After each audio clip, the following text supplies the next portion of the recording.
ছদ্মবেশে তটিনীর মাথায় রিভলভার ধরলো কাহিনী, ভয় পেয়ে গেল লাট্টু ও পিকু। হ্যাঁ বন্ধুরা, এমনটাই দেখা যাবে। বিস্তারিত জানতে ভিডিওটিতে লাইক দিয়ে চ্যানেলটি সাবস্ক্রাইব করে শুরু থেকে শেষ অবধি দেখতে থাকো। গল্পের শুরুতেই দেখা যাবে কাহিনীকে ধরতে টোপ হিসাবে ব্যবহার করে বিজিতকে পরশুরাম। এরপরে বিজিতকে ছেড়ে দিয়ে বলরাম ও মায়াকে বিজিতের পিছনে লেলিয়ে দেয়। এরপরে দেখা যায় কাহিনীর লোকজন বিজিতকে তুলে নিয়ে নিজেদের ডেরায় নিয়ে চলে আসে। সেখানে সেখানে মায়া ও বলরামও আসে। এরপরে দেখা যায় বলরাম পরশুরামকে ফোন করে বলতে থাকে এখানে একটি বাড়িতে গাড়ি থেকে নামিয়ে নামিয়ে বিজিতকে ভেতরে নিয়ে গেছে। তখনই পরশুরাম বলতে থাকে তোরা তোরা ভেতরে ঢুকে যা, আর আমি আরো তিনজনকে পাঠিয়েছি, তাদের সঙ্গে নিয়ে এই মিশনটা সাকসেসফুল কর।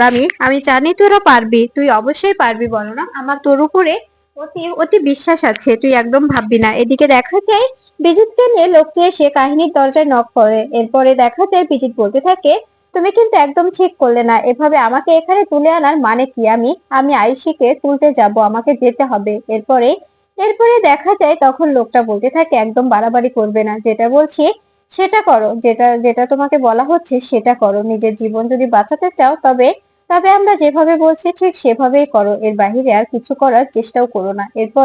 এরপরে দেখা যায় ভিতর থেকে দরজা খুলে দিলে তখনই বিজিতকে নিয়ে ভিতরে ঢুকে যায় সেই লোকটি। এরপরে বলরাম পরশুরামকে ফোন করে বলতে থাকে আমরা লোকেশনে পৌঁছে গেছি। এখানে এখানে ওই ওই মেয়েটার ঘরে ঢুকে পড়লো বিজিত ও লোকটি। এরপরে দেখা যায় পরশুরাম বলতে থাকে চিন্তা করিস না, আমি আমি আমি জানি যে তুই পারবি, সাবধানে কাজটা সামলাস। তখন এ কথা শুনে বিজিত বলতে থাকে যদি বেঁচে ফিরি তবে আবার দেখা হবে বন্ধু, ভালো থাকিস।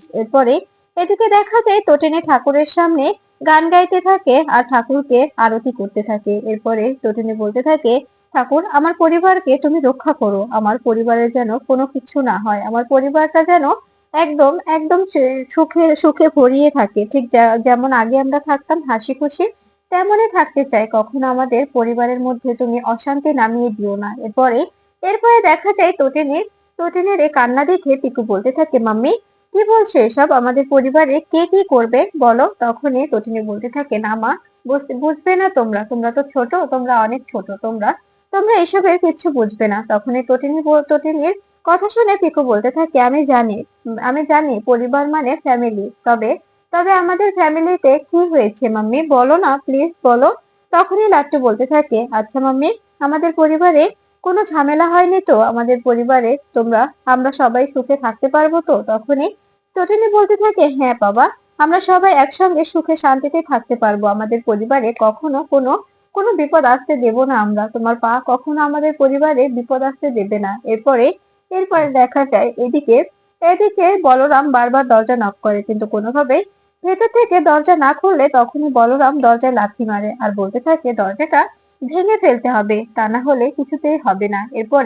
এরপরে দেখা যায় পরশুরাম আবার বলরামকে ফোন করে আর বলতে থাকে কি খবর? তখনই বলরাম বলতে থাকে আমরা দরজার সামনে দাঁড়িয়ে আছি কিন্তু ভেতর থেকে দরজাটা লাগানো, দরজাটা ভাবছি ভেঙে দেব। তখনই পরশুরাম বলতে থাকে ঠিক আছে, নিজেদের নিজেদের মিশনটা সাকসেসফুল কর, আমি আমি জানি তুই পারবি, অল দা বেস্ট। এরপরে দেখা যায় তখন বলরাম বলতে থাকে দোয়া করিস আমরা যেন সবকিছু ঠিকঠাক ভাবে শেষ করতে পারি। এরপরে দেখা যায় বলরাম রিভলভার নিয়ে দরজার লকে শুট করে দিলে তখন দরজার লকটা হালকা হয়ে যায়। এরপরে লাথি মেরে দরজাটা ভেঙে ফেলে। এরপরে ভেতরে গিয়ে মায়া সহ পুরো টিমকে চারদিকে ছড়িয়ে দেয় বলরাম। এরপরে দেখা যায় মায়াকে বলতে থাকে মায়া দেখো কোথাও আছে কিনা।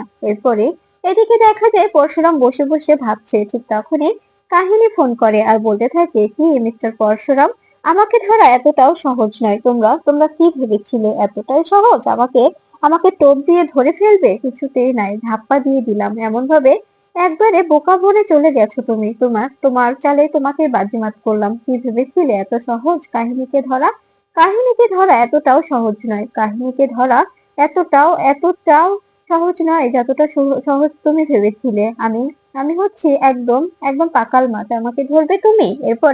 এই বলে কাহিনী হাসতে থাকে আর বলতে থাকে আমি এখানে একটা সিক্রেট মিশনে এসেছি, বিজিতকেও তুলে নিয়েছি, চিন্তা করবে না, সবকিছু আমি যেভাবে চাচ্ছি ঠিক সেভাবেই হচ্ছে, তুমি আমাকে তুলতে পারবে না, যতই চেষ্টা করো। কাহিনীকে তোলা এতটাও সহজ নয়, কাহিনীকে কেউ তুলতে পারবে না, আর তুলতে তুলতে পারে নাই আর পারবেও না। এরপরে দেখা যায় কাহিনী কাহিনী বিজিতকে সঙ্গে নিয়ে গাড়িতে উঠে বসে। তখনই গাড়ির শব্দ পেয়ে যায় মায়া। মায়া বলতে থাকে, নিচে থেকে গাড়ি গেল, তার মানে ও পালিয়েছে, জলদি চলো। এরপরে সবাই মিলে দৌড়ে নিচে নেমে আসে। নিচে এসে দেখতে পাই সেখানে কোনো গাড়ি নেই, ইতিমধ্যেই কাহিনী গাড়িটা নিয়ে বেরিয়ে গেছে। এরপরে এরপরে বলরাম বলতে থাকে, ড্যামেট, এখানে এখানে এবারও হেরে গেলাম আমরা, এবারও কাহিনী হাতছাড়া হয়ে গেল। এরপরে দেখা যায় মায়া বলতে থাকে, এবার কি হবে?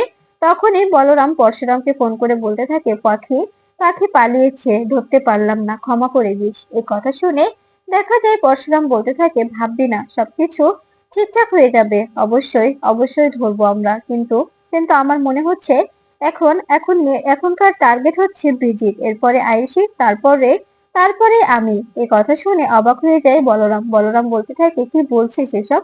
তখনই পরশুরাম বলতে থাকে, হ্যাঁ, আমার মনে হচ্ছে ব্রিজিতকে ওরা ছাড়বে না, কারণ ব্রিজিত হচ্ছে এই সবকিছুর মাথায় বসে আছে আর গেমটা খেলছে কাহিনীর কথা শুনে বোঝা যাচ্ছে যে মেয়েটা অল্প বয়সে খুব একটা সাকসেসফুল হয়েছে, অনেকটাই সাকসেসফুল হয়েছে এই অপরাধ জগতে। ও ও অনেক দূর গিয়েছে। এদিকে দেখা যায় আরাধ্যা বাড়ি ফিরলে তখনই কাবির বলে ওঠে, কি ব্যাপার, কোথায় গিয়েছিলে তুমি? তো কোথা থেকে ফিরছো জানতে পারি? তখনই আরাধ্যা বলতে থাকে, কেন, আমি একটু বেরিয়েছিলাম, কোনো সমস্যা? আমি কি বেরোতেও পারি না? তখনই কাবির বলতে থাকে, কোথায় বেরিয়েছিলে সেটাই তো জিজ্ঞেস করছি, কোথায় গিয়েছিলে বলো, কোথায় গিয়েছিলে না জানিয়ে কাকে বলে গিয়েছিলে? তখন এই কথা শুনে আরাধ্যা বলতে থাকে, আসলে আমি পার্লারে গিয়েছিলাম। তখন তখন কাবির বলতে থাকে, পার্লারে গিয়ে কি করলে? ম্যানিকিউর ট্যানিকিউর কিছুই তো করোনি, সবকিছুই তো ঠিকঠাকই আছে।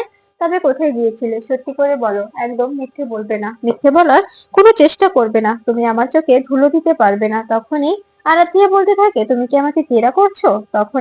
তখনই দেখা যায় কর্ণ চ্যাটার্জি নিজের ফোন বের করে আরাধ্যা ও তটিনীর একসঙ্গেকার ছবিগুলো আরাধ্যার সামনে ধরে। এটা দেখে অবাক হয়ে যায় আরাধ্যা বলতে থাকে, এই ছবিগুলো আপনি কোথায় পেলেন? তখনই কর্ণ চ্যাটার্জি বলতে থাকে, কোথায় পেলাম এটা এটা ম্যাটার করছে না, কিন্তু কিন্তু তুমি তটিনীর কাছে কি করতে গিয়েছিলে? তটিনীর সঙ্গে কি সম্পর্ক তোমার? তটিনীর সঙ্গে কেন দেখা করতে গিয়েছিলে? তুমি তো তটিনীকে সহ্য করতে পারো না, তটিনীর কারণে তোমার হাজবেন্ডের জেল হয়েছিল, তুমি কি ভুলে গেছো? তখন এ কথা শুনে তো দেখা যায় আরাধ্যা বলতে থাকে, না ভুলিনি, কিন্তু কিন্তু আপনি আপনি কেন আমার পেছনে ফেউ লাগিয়েছিলেন সেটা আগে বলুন। এরপরে দেখা যায় কর্ণ চ্যাটার্জি আরাধ্যাকে আজে বাজে কথা বলতে থাকে। কর্ণ চ্যাটার্জি বলতে থাকে, তুমি কি ভেবেছো এভাবে এভাবে নিজে নিজে আমাদের প্ল্যান সবকিছু পাচার করবে আর আমরা জানতেই পারবো না? তুমি এভাবে কেন কেন খেলছো বলো, কেন খেলছো তুমি? তুমি জানো না যে তুমি খেলায় কতটা কাঁচা? এরপরে আরাধ্যা বলতে থাকে, হ্যাঁ, গিয়েছি, বেশ করেছি, অবশ্যই বেশ করেছি। তখনই কাবির বলতে থাকে, তুমি তুমি এসব কি বলছো আরাধ্যা? তুমি ভুলে যাচ্ছ যে এখানে উনি তোমার শ্বশুর মশাই আর আমি তোমার হাজবেন্ড। এরপরে আরাধ্যা বলতে থাকে, তোমার লজ্জা করে না নিজেকে হাজবেন্ড বলে দাবি করতে? তুমি আমার প্রতি কি কর্তব্য পালন করেছো বলতে পারো? যে এই কর্তব্যটা আমি তোমার প্রতি পালন করেছি? কোনো কর্তব্য পালন করনি। তোমার প্রতি আমার কোনো কোনো অধিকার নেই। আমি কিচ্ছু বলতে পারি না। তুমি আমাকে যেভাবে যখন যেখানে পাঠাচ্ছ আমি সেখানেই যাচ্ছি, সেটাই করছি। আমি তোমাকে ভালোবেসে সবকিছু ছেড়েছিলাম, আমি তোমাকে ভালোবেসেছিলাম, কিন্তু তুমি সে ভালোবাসার বিনিময়ে আমাকে কি দিয়েছো? কিচ্ছু পাইনি আমি, কিচ্ছু না। তোমরা বাবা ছেলে মিলে আমাকে আমাকে সবসময় প্রতিনিয়ত এমন ভাবে কুকড়ে খেয়েছো, আমি নিজে গুমড়ে মরছি। তখনই কর্ণ চ্যাটার্জি আরাধ্যাকে থাপ্পড় মারবে, ঠিক তখনই তো আরাধ্যা কর্ণ চ্যাটার্জির হাতটা ধরে ফেলে আর বলতে থাকে, এতদিন এতদিন চুপ করেছিলাম বলে ভাববেন না যে আরাধ্যা এতটাই ফেলনা, ওকে কখনো ফেলনা ভাববেন না। আমি আপনাকে এতদিন সম্মান দিয়ে এসেছি, কিন্তু কিন্তু আমি ভেবেছিলাম এই হাতটা ধরবে আমার স্বামী, কিন্তু আমার স্বামী ধরলো না। আমি আমি যার জন্য সবকিছু ছেড়ে এসেছিলাম, আমার পরিবারের হাত ছেড়ে আমি যার জন্য এক কথায় ঘর থেকে বেরিয়ে এসেছিলাম, সে লোকটা আমাকে নিয়ে খেলছে। ওর সামনে ওর বাবা আমার গায়ে হাত তুলছেন আর উনি দাঁড়িয়ে দাঁড়িয়ে দেখছে, উনি কিচ্ছু বলার সাহস পাচ্ছে না। এরকম স্বামীর দিকে আমি ধিক্কার জানাই। এরকম স্বামীর সঙ্গে আমার আমার থাকার কোনো ইচ্ছে নেই। এরপরে দেখা যায় কর্ণ চ্যাটার্জিকে বলতে থাকে, আপনাকে আপনাকে আমি শ্বশুর মেনেছিলাম, কিন্তু আপনি আপনি কি করছেন? আপনাকে আমি শ্বশুর মশাই ভেবেছিলাম, কিন্তু আপনি আপনি তো শ্বশুর মশাই হবার যোগ্য নয়। আপনি কেন আমার পেছনে গায়ে লাগিয়েছিলেন বলুন? তখনই দেখা যায় কাবির বলতে থাকে, আরাধ্যা মুখ সামলে কথা বলো, তুমি কি বলছো বুঝতে পারছো? তখনই আরাধ্যা বলতে থাকে, একদম কথা বলবে না কাবির। তুমি তুমি যে খেলাটায় নেমেছো, তুমি যে যে খেলাটায় এখন আছো সেটাতে তোমাকে এখন এখন সত্যি সত্যি ক্লাউনের মতো লাগছে। তুমি সেখানে সেখানে জোকার সেজেছো, জোকার হয়ে গেছো, তোমাকে এখন জোকার লাগছে। তুমি আর এখানে এখানে ভালো নেই কাবির। তোমাকে আমি ভালোবেসেছিলাম, ভালোবেসে আমার ঘর ছেড়ে এসেছিলাম, কিন্তু আমি ভাবতে পারিনি যে তোমার মতো ছেলের সঙ্গে আসাটাই আমার আমার কপালে একটি একটি কাঁটা হয়ে দাঁড়াবে। আর এই যে আপনি যে বলছেন এই কথাগুলো, আপনার ছেলের সঙ্গে আমি আমি আছি, এটাই আপনার আপনার ছেলের আর আপনার কপালের জোরে আছি, বুঝতে পেরেছেন? আমি আমার মতো মেয়ে আপনাদের পরিবারে যে আছে এটাই অনেক। আমি আমি পাগল, তাই তো আমি আপনার মতো মানুষের ছেলের সঙ্গে সম্পর্ক করেছিলাম। আপনার মতো ছেলের আপনার মতো মানুষের ছেলেকে ভালোবেসেছিলাম, তার কারণেই তো আজকে আমাকে এতটা পস্তাতে হচ্ছে। তখনই কাবির বলতে থাকে, আরাধ্যা তুমি কিন্তু এবার বাড়াবাড়ি করছো। তখনই তখনই দেখা যায় আরাধ্যা বলতে থাকে, আমি বাড়াবাড়ি করছি না কাবির, তুমি তোমার সামনে তোমার বাবা আমার গায়ে হাত তুলছে আর তুমি তুমি সেখানে দাঁড়িয়ে দাঁড়িয়ে দেখছো? সত্যি তোমাকে আমার ক্লাউন মনে হচ্ছে। এরপর আরাধ্যা বলতে থাকে, আমি আমার ছোট ভাইকে ছোট ভাইকে কিছুতে বিধবা হতে দেব না। তোমরা তোমরা ভেবেছিলে যে আমার ছোট ভাইকে এভাবে এভাবে তার সংসারটা ভেঙে দেবে? কিছুতেই পারবে না। আমি আমার জামাইবাবুকে বাঁচিয়ে নিয়েছি। আমি এ কারণে ছোট ভাইয়ের কাছে গিয়েছিলাম, আমি ছোট ভাইকে সবকিছু বলে দিয়েছি। তোমরা তোমরা জামাইবাবুকে মারার প্ল্যান করেছিলে, তাই আমি ছোট ভাইকে সবকিছু জানানোর পরে ছোট ভাই নিজে তোমার তোমার বাবার শুটারকে শুট করে জামাইবাবুকে বাঁচিয়ে নিয়েছে। আর কিছু বলবে? তোমাদের কিছু বলার থাকলে বলতে পারো, আমি আমি শুনতে রাজি আছি। আমি আর কিচ্ছু বলবো না, বলতে পারো তোমরা। তখনই দেখা যায় কর্ণ চ্যাটার্জি বলে ওঠে, তুমি তুমি যে কথাগুলো বলছো তুমি বুঝতে পারছো? আমি আমি তোমার এমন অবস্থা করব, তুমি তুমি এখান থেকে বাড়ি থেকে তুমি বেরিয়ে যাবে। তখনই কাবির আরাধ্যার ঢাল হয়ে দাঁড়ায়। এরপরে কর্ণ চ্যাটার্জি বলতে থাকে, কাবির তুমি।